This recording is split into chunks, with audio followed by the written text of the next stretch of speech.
My name is Margie Seemann. I live at 1712 North Arnault Road in Metairie, and I'm Vice Chairman of Citizens for Good Government. I also want to commend the Council for passing the resolution that amended the executive pay plan. It was much needed, and we appreciate that. However, I'd like to know what in the world has happened to freedom of speech in Jefferson Parish.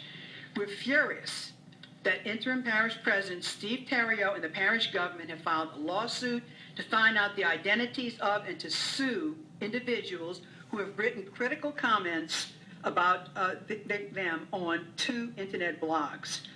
This lawsuit is intended to silence the critics, and this is totally unacceptable.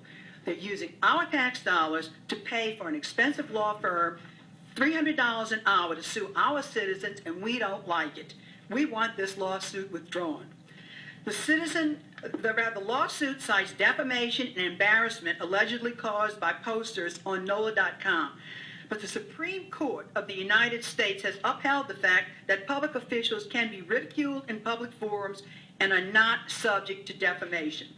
After all, bloggers do have freedom of speech in the United States of America to voice their critical opinions about their government and their leaders, and with all the corruption that has been uncovered in Jefferson Parish government lately, it's not hard to believe that some of this criticism is totally justified.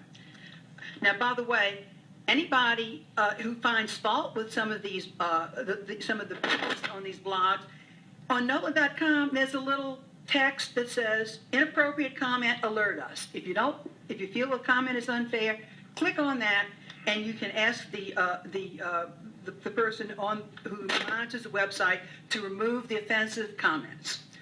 Moreover, when you're in public office, you have a right to expect this type of criticism. If you can't take criticism, even unfair criticism, then you shouldn't be in public office.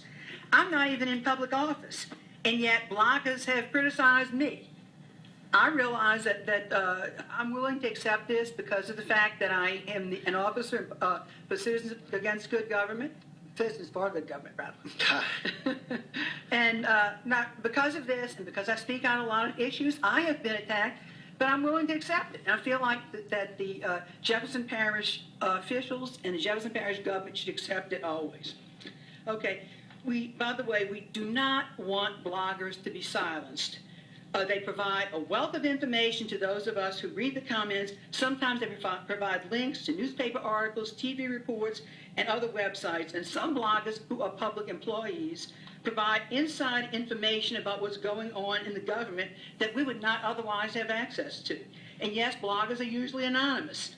Some fear being fired from their public jobs for providing information to citizens of Jefferson that we will not be kept in the dark about the corruption in our government. We don't assume that everything they say is true, but at least we have an opportunity to try to verify what they say in their posts.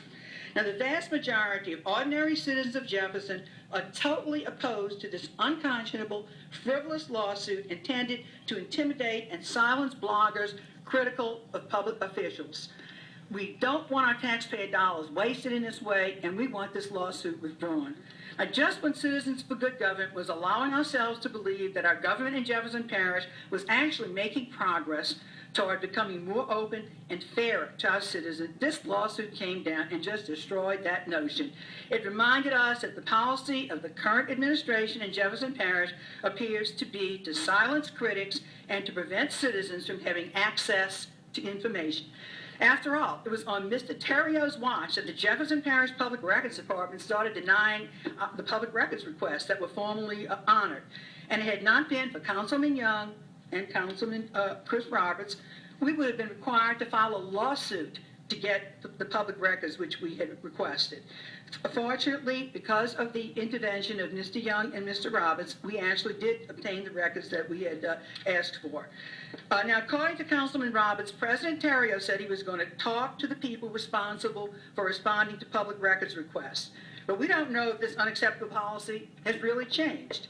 Mr. Terrio has never responded to our letter to him complaining about the unfair public records policy which was initiated under his administration. And of course, the Jefferson Parish administration had the council pass 2 resolutions asking our legislative delegation to pass laws which limit the access of citizens to public records. Fortunately, the council rescinded these 2 ordinances, but they should never have been passed in the first place.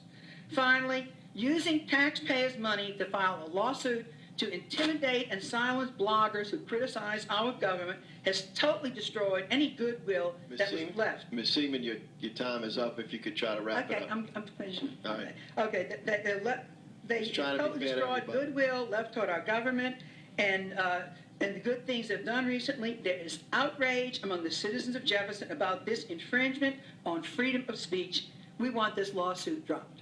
Thank you. Thank you, ma'am.